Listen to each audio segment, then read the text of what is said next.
가정의 달 5월이 되었습니다. 또 첫째 주일은 어린이 주일로 지키게 됩니다.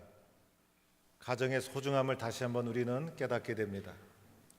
하나님이 직접 만드신 최초의 공동체가 가정이요, 사람이 태어나면서 제일 먼저 만나는 것이 가정이요, 그리고 사람이 백지와 같은 상태로 태어났지만은 최초로 교육을 받는 장소가 바로 가정이기 때문에 한 사람의 인생을 결정하는 가장 결정적인 요소가 가정이라는 것입니다. 좋은 가정에서 훌륭한 사람이 성장하게 되는 것이고, 그리고 엮이는 가정에서 문제가 발생하는 것이고, 가정에서의 문제는 곧 개인의 문제뿐 아니라 사회 문제로 직결되고 있다는 것입니다. 우리 성도의 가정마다 하나님의 말씀과 은혜가 풍성해서 행복하고 아름다운 가정을 복되게 이루어갈 수 있기를 주의 이름으로 축원합니다. 오늘 말씀은 예수님께서 변화산에서 베드로, 야고보, 요한을 데리고 신비스러운 모습으로 변화된 직후에 일어난 일이었습니다. 예수님께서 변화산에서 내려오자마자 어떤 사람이 예수님 앞에 달려와 무릎을 꿇고 엎드리는 것입니다. 무릎을 꿇고 엎드렸다는 것은 얼마나 다급했을까, 그리고 이 사람이 겪고 있는 문제가 얼마나 절실한 문제였을까, 그런 것을 추측을 하게 됩니다. 이 사람은 예수님께 와서 예수님, 시간 좀 낼 수 있을까요? 라고 점잖게 물어봤다면 이 사람은 다급한 문제가 아니었을 거예요. 그러나 오늘 이 사람의 태도를 보니 너무나 다급하고 절실한 문제를 가지고 예수님 앞에 엎드리고 있다는 것입니다.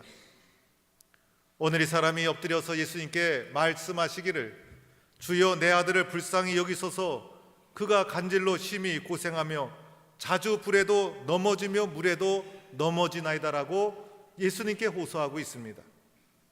먼저는 이 사람이 예수님을 주여라고 부르고 있다는 것을 주목해 보아야 합니다. 예수님과 처음 만났음에도 불구하고 선생님이라고 부르지 않고 주님이라고 신앙의 고백을 하고 있다는 것입니다.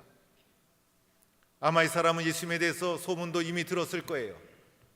예수님에 대해서 말씀도 몇 번 들었을 거예요. 예수님에 대해서 표적과 기적을 일으키는 현장도 목격했을 거예요. 그러다 보니 이 사람 마음속에 신앙이 이미 들어가 있었어요. 그래서 예수님께 찾아왔을 때는 예수님에 대한 작지만은 주여라는 신앙의 고백을 가지고 예수님을 찾아오게 되었다는 것입니다. 이 사람이 예수님께 찾아온 이유가 있었죠. 아들이 심각한 간질병에 걸렸다는 것입니다. 건강한 것이 얼마나 큰 복입니까? 그런데 이 자녀가 세상에서 고칠 수 없는 심각한 병에 걸리고 말았습니다. 불에도 넘어지고 물에도 넘어진다는 것은 이 병이 얼마나 심각한가를 말해주고 있는 것입니다. 세상에서는 고칠 수 없는 병, 고칠 수 없는 문제가 있죠. 아무리 과학 문명, 의술이 발달한다 할지라도 세상에서 모든 것을 고치는 것이 아닙니다. 의료과학이 발달해서 고칠 수 없는 병을 고칠 수 있게 되었다 칩시다. 그러면 새로운 병이 등장을 하게 됩니다. 그래서 언제나 고칠 수 없는 병은 존재하고 있었고, 언제나 새로운 문제, 새로운 아픔, 새로운 상처, 그런 문제를 짊어지고 살아가는 것이 인간들의 모습인 것입니다. 더하여 그 문제를 짊어지고 있는 사람이 사랑하는 아들이었어요. 부모된 입장에서 어찌 이 문제를 그냥 구경만 하고 있겠어요. 그래서 오늘 예수님 앞에 세상에서 고칠 수 없는 아들의 문제를 가지고 다급한 심정으로 예수님 발 앞에 꿇어 엎드리게 되었던 것입니다. 아버지가 계속 말씀하시기를 예수님께 이렇게 말합니다. 제자들에게 왔으나 제자들이 능히 고치지 못했다는 것입니다. 아버지가 예수님께 오기 전에 제자들께 먼저 갔다는 것입니다. 그런데 제자들께 가기 전에는 아마 세상의 의사, 병원, 유명하다는 데 다 찾아다녔을 거예요. 아들의 병을 고치기 위해서 무지하게 많은 노력과 헌신을 했을 거예요. 그러나 세상에서 고치지 못하고 마침내 예수님께 찾아왔지만은 예수님을 만나지 못하고 제자들을 먼저 만나게 됩니다. 제자들에게 부탁을 하자 제자들이 기도를 해주고 안수를 해주고 예수님께 배운 그대로 이 아이를 고치려고 노력을 했지만은 결과는 제자들이 고치지 못했던 것이에요. 실망하고 있을 때 예수님이 변화산에서 내려온 것이에요. 예수님을 보자마자 이 아버지는 다급한 심정, 그리고 마지막 지푸라기를 잡는 심정으로 예수님께 달려와 꿇어 엎드려서 주여, 내 아들을 불쌍히 여기소서, 죄가 주의 제자들에게 데리고 왔으나 능히 고치지 못했습니다라고 하소연을 하고 있던 것이었습니다. 오늘 아버지가 내 아들을 불쌍히 여기소서라고 호소하죠. 얼마나 불쌍한 아들입니까? 문제를 짊어지고 살아가는 인생들 가만히 보면 불쌍하지 않은 영혼이 없죠. 우리들은 모두가 예수님의 사랑이 필요한 존재인 것이고, 예수님의 불쌍히 여기심, 예수님의 궁일의 여기심이 우리 모두에게 필요하다는 것입니다. 예수님께서 이 말씀을 들으시고 무엇이라고 대답하십니까? 믿음이 없고 패역한 세대여, 내가 얼마나 너희와 함께 있으며 얼마나 너희에게 참으리요, 그 아이를 내게로 데려오라. 문제를 예수님이 해결해 가기 시작합니다. 먼저는 믿음이 없는 것을 책망하죠. 믿음이 없고 패역한 세대여라고 믿음 없는 것을 꾸짖게 됩니다. 그러면 누구의 믿음 없는 것을 꾸짖고 있는 것일까요? 먼저는 아버지는 아닐 것입니다. 아버지는 믿음을 가지고 주여라고 부르면서 아들의 문제를 예수님께 가지고 나왔잖아요. 그리고 예수님 앞에 무릎을 꿇고 간절히 호소하고 있잖아요. 그래서 오늘 예수님은 아버지를 향하여 꾸짖고 있는 것이 아니라는 것입니다. 이 예수님이 믿음 없는 것을 꾸짖는 대상 속에는 제자들도 포함될 수 있습니다. 제자들에게 아이를 데려왔지만은 제자들이 예수님의 능력을 받아서 고치지 못했어요.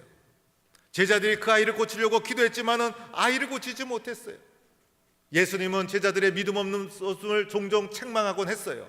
그래서 오늘 이 부분도 제자들을 책망하는 것이다라고 말할 수가 있는 것이고, 믿음이 없음을 책망하는 가운데 제자들도 포함되어 있다는 것입니다. 그러나 제자들만 책망하는 것이 아니었죠. 오늘 14절 말씀해 보니 제자들 외에 오늘 이 말씀 속에는 새로운 인물들이 있습니다. 그것은 14절에 등장하는 무리라는 인물들이 등장하고 있어요. 14절 말씀에 이렇게 시작하죠. 그들이 무리에게 이르매. 따라서 오늘 말씀은 예수님과 병든 아이와 아버지, 제자들만 있는 것이 아니라 예수님께서 어떻게 하시나 둘러싸고 있는 수많은 무리들이 있었다는 것이에요. 무리들은 무슨 구경거리 있나라고 하면서 구경하고 있었어요. 예수님이 하시는 것을 구경하고 있었던 사람들을 무리라고 부르고 있는 것이에요.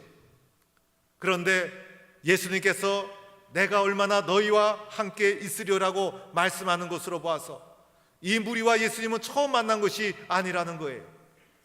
예수님이 이동할 때마다 따라온 사람들이었어요. 예수님이 말씀을 할 때 이미 들었던 사람이었어요. 예수님이 표적을 행할 때 이미 체험한 사람이었어요. 그럼에도 불구하고 이 사람들은 단지 구경만 하고 있었다는 거예요. 예수의 말씀을 들음에도 불구하고 믿음 공동체 안으로 들어오질 않았어요. 예수 공동체 안으로 들어오지 않았어요. 예수님의 믿음의 세계로 그들이 들어오지 않았다는 것이에요. 예수님이 말씀하실 때 듣기만 했어요. 예수님이 기적을 행할 때 보기만 했어요. 그리고 그들이 정작 가져야 될 믿음을 소유하지 못했다는 것입니다. 이 무리들이 지금 예수님이 어린아이를 고치나 안 고치나 구경하고 있었어요. 그래서 예수님은 그 무리들을 향하여 믿음이 없는 패역한 세대여라고 책망을 하고 있다는 것입니다. 오늘 이것을 우리에게 적용해 본다면 둘러선 무리처럼 신앙생활하는 분들이 있죠. 교회도 오래 다녔고 신앙생활도 오래 했어요. 그러나 정말 믿음의 깊은 세계로 들어오지 못하고 있다는 거예요. 구경하듯이 교회를 다닙니다. 그리고 구경하듯이 출석합니다. 그리고 정작 가져야 될 믿음의 깊은 세계에 들어오지 못해요. 교회는 오래 다녔기 때문에 사도신경, 주기도문 잘 외우고 있어요. 그리고 교회 질서도 잘 알고 교회 일도 잘하고 있어요. 그러나 정말 중요한 믿음의 세계로 발을 내딛지 못하고 있다는 거예요. 예수님은 그 무리들을 책망하고 있는 거예요. 오늘 말씀에도 보면 이 무리들이 문제 해결에 아무런 영향을 끼치지 않아요. 단지 구경만 할 뿐이에요. 무리로 신앙생활하는 분들은 교회 역사에 크게 기여할 수가 없어요. 문제를 해결하는 능력도 없어요. 단지 구경만 할 뿐이에요. 예수님이 이들을 책망하는 이유는 믿음의 세계로 들어오라는 말씀이 이 속에 담겨 있다는 것입니다. 그리고 예수님이 아이를 데려오라 라고 하시면서 아이를 치유하기 시작합니다. 예수님께서 꾸짖으시니 귀신이 나가고 아이가 그때부터 나으니라. 예수님이 말씀으로 아이를 치유하십니다. 예수님이 치유하는 장면은 간단하죠. 복잡하지도 않습니다. 어떤 방법과 어떤 도구를 사용하지도 않아요. 오직 말씀 한마디로 깨끗하고 능력 있고 권세 있게 환자를 치유해가는 예수님의 모습을 보여주고 있습니다. 예수님은 말씀 한마디로 병든 자를 치유하시고 귀신을 쫓아내시고, 그리고 다른 것을 의지하지 않습니다. 예수님의 말씀에는 능력과 생명이 있어서 그 말씀을 믿음으로 받아들이면 그 말씀이 살아 역사해서 병든 것도 치료되고, 그리고 마음도 회복되고 귀신도 쫓아내는 놀라운 역사가 일어나게 될 줄로 믿습니다. 자, 이렇게 예수님께서 이 어린아이를 고치신 후에 제자들이 예수님께 조용히 물어봅니다. 선생님, 예수님, 어찌하여 우리는 귀신을 쫓아내지 못했습니까? 그러자 예수님께서 중요한 대답을 해 주십니다. 너희에게 믿음이 적은 까닭이니라. 너희에게 믿음이 작은 까닭이니라. 예수님이 다른 이유를 말하지 않고 오직 한 가지, 믿음이 작기 때문이라는 것입니다. 다른 사람들은 이렇게 생각할 수 있어요. 제자들이니까 고치지 못했고 예수님이니까 고쳤다라고 생각할 수 있어요.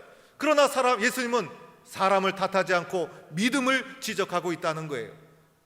고치지 못한 이유는 딱 한 가지였어요. 믿음이 작은 까닭이었다는 것이에요. 제자들의 능력을 상실한 것, 믿음이 적었기 때문이었어요. 여러분, 오늘 말씀을 잘 보시기 바랍니다. 믿음이 없다고 하지 않았다는 거예요. 제자들에게 믿음이 있었어요. 그런데 그 믿음이 작았다는 거예요. 그 믿음이 예수님의 기대치에 이르지 못했어요. 그 믿음이 살아있지 못했어요. 그 믿음이 심지어는 죽어있는 믿음이었다는 것이에요. 믿음이 있기는 있었지만은 능력 없는 믿음, 믿음이 있기는 있었지만은 기대치에 이르지 못한 믿음, 믿음이 있기는 있었지만은 성숙하지 못한 믿음의 소유자였다는 것이에요. 사랑하는 성도 여러분, 만일 여러분 가정에 금덩어리가 있다고 생각해 봅시다. 그 금덩어리는 절대 변하지 않는 것이에요. 금덩어리를 쳐다보고 여러분이 기도한다고 해서 갑자기 커지고, 금덩어리를 어떻게 염려한다고 해서 갑자기 작아지고, 그런 일은 절대로 일어나지 않는 거예요. 집에 있는 금덩어리를 퇴근해 갖고 보면서 너무나 귀하다, 기분이 좋다, 기쁘다 하면서 보고 또 본다고 해서 어느 날 갑자기 금덩어리가 커지고 작아지고, 그런 일은 일어나지 않는다는 것입니다.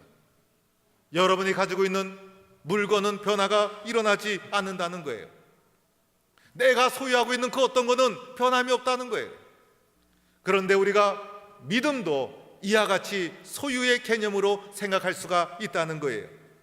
마치 물건을 소유한 것처럼 믿음도 그렇게 인식하고 있어요. 그래서 나도 믿음을 가지고 있다, 믿음을 소유하고 있다, 이렇게 생각하게 된다는 것이에요. 그래서 내가 소유한 믿음은 변함이 없다, 나는 믿음이 있다, 이렇게 생각하고 있다는 거예요. 오늘 제자들이 바로 이러한 모습이었어요. 제자들도 믿음이 있었어요. 믿음이 있다고 생각했어요. 그런데 정작 문제를 만나고 나니 믿음이 작았어요. 믿음이 없었어요. 믿음이 죽어 있었어요. 그래서 자신들이 능력 있게 어린아이를 고치지 못했다는 것입니다. 사랑과의 관계 속에서 빚어지는 우정이나 사랑, 이것은 끊임없이 변하는 것이죠. 여러분, 사랑이 변함없이 그대로 그 상태 그대로 유지가 됩니까? 그렇지가 않아요. 우정이라는 것, 세월이 간다고 해서 변함없이 내가 생각한 그 우정 그대로 변화가 됩니까? 그렇지가 않아요. 사랑과 우정, 사랑과의 관계 속에서 빚어지는 것은 끊임없이 움직이고 있다는 거예요. 어떨 때는 커지고, 어떨 때는 작아지고, 어떨 때는 많아지고, 어떨 때는 좁아지고. 그래서 사랑이 충만할 때는 사람에 대해서도 얼마나 크게 모든 것이 용서가 되고 이해가 되고, 그런데 어느 날 그렇게 줬던 사람도 미움이 들어가고 미운털이 바뀌게 되면 그렇게 좋아 보이던 것 싫어지기 시작합니다. 그 사람에게 변화가 있어서 그렇게 된 것이 아니에요. 그 사람은 아무 변화가 없어요. 그 사람은 그대로 있는 거예요. 그러나 그 사람과 나 사이에 관계가 끼어지고 나면 사랑도 작아지고 우정도 작아지고, 그러나 관계가 회복되면 사랑도 커지고 우정도 커지고, 우리가 인간관계 속에서 빚어지는 사랑과 우정은 늘 끊임없이 변하고 있다는 거예요. 이것은 우리에게 하나님과의 관계 속에서 빚어지는 믿음도 마찬가지라는 것을 말해주고 있는 거예요. 믿음은 내가 소유한 어떤 물건이 아니라는 거예요. 하나님과의 관계 속에서 끊임없이 갱신되어야 한다는 거예요. 그래서 믿음이 작아질 수도 있고 믿음이 커질 수도 있는 거예요. 이 큰 믿음이 항상 변함이 없는 게 아니라는 거예요. 어느 날 이 믿음이 작아지기 시작하는 거예요. 이 믿음이 생명력을 상실하게 되는 거예요. 그래서 신앙이라는 것, 믿음이라는 것은 하나님과의 관계 속에서 끊임없이 새로워져야 한다는 것입니다.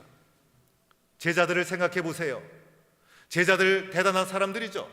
예수님이 나를 따라오너라 했을 때 제자들이 어떻게 했어요? 배도 버려두고 가족도 버려두고 예수님을 따랐어요. 대단한 결단이에요. 여러분은 이런 결단할 수 있겠어요? 쉬운 것이 아니죠.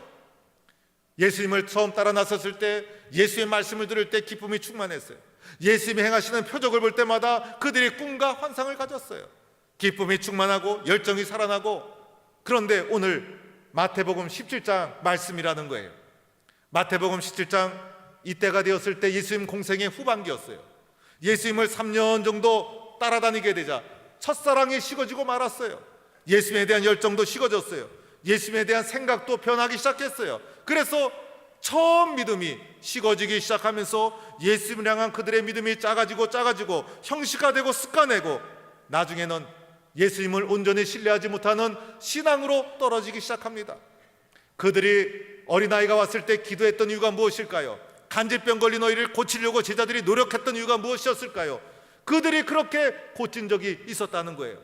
그러나 오늘 어떻게 되었어요? 믿음이 작은 가운데서 기도하자 되지 않았어요. 능력 없는 제자, 실패하는 제자, 연약한 제자가 되고 말았다는 거예요.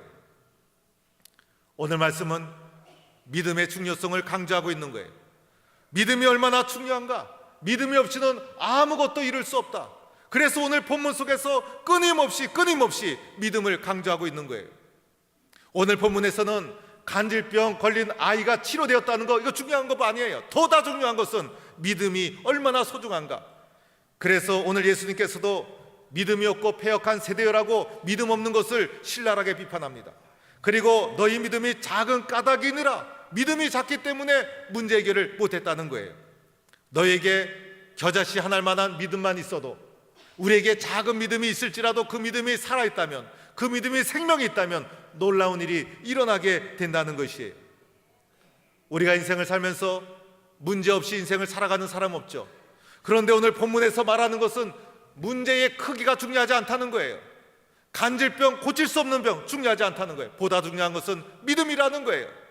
믿음이 없으면 작은 문제에도 신음하는 거예요.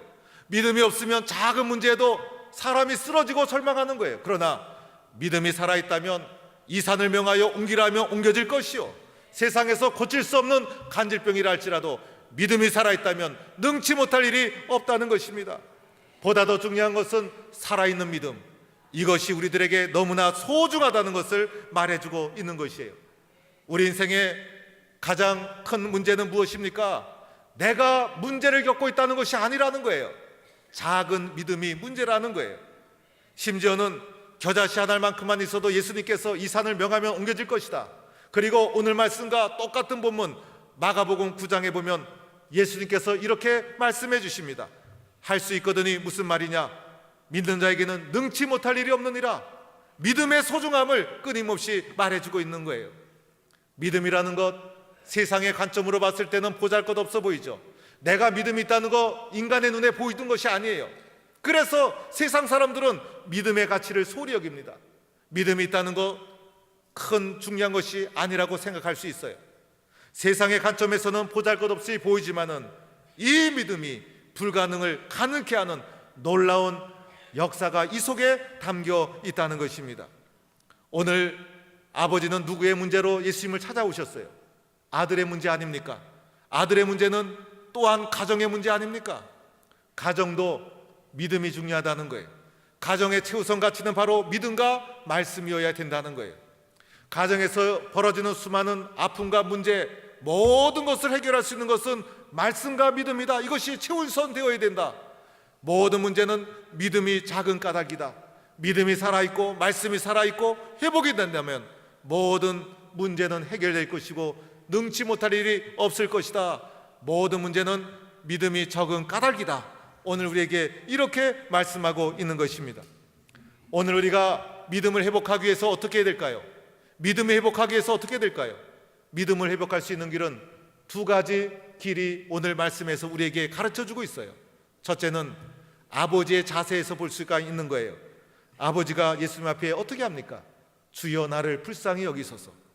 우리가 믿음을 회복하는 길은 예수님 앞에 주님 나를 불쌍히 여겨 주옵소서, 주님 나를 불쌍히 여겨 주옵소서, 예수님의 도와주심을 구해야 된다는 거예요. 또 하나의 길이 있다면 두 번째로는 마가복음 9장 24절, 오늘 본문과 병행하는 똑같은 본문이에요. 마가복음 9장 24절에 아버지께서 이렇게 예수님께 소리 지릅니다. 내가 믿나이다. 나의 믿음 없는 것을 도와주소서. 아버지가 예수님께 와서 첫 번째 무릎 꿇으면서 예수님 나를 도와주세요. 마지막으로는 내가 믿나이다. 나의 믿음 없는 것을 도와주소서라고 부르짖게 됩니다. 주님이 나를 도와주셔야 됩니다. 내가 믿음이 부족하고 믿음이 작고 모든 문제는 여기에서 나오는 것이다. 주님, 저의 믿음은 보잘것없습니다. 주님이 나를 도와주셔야 됩니다. 주님이 나에게 믿음을 공급해 주셔야 됩니다. 주님 나를 도와주세요. 이렇게 주님 앞에 나가면 우리 주님께서 나의 믿음을 새롭게 회복시켜 주실 줄로 믿습니다. 믿음이 회복되는 것만이 모든 문제의 해결점이 된다는, 믿음의 회복이 가장 중요하다는 것을 깨닫고 오늘도 살아있는 믿음으로 쓰임받는 삶을 살아가는 성도가 되기를 주의 이름으로 축원합니다.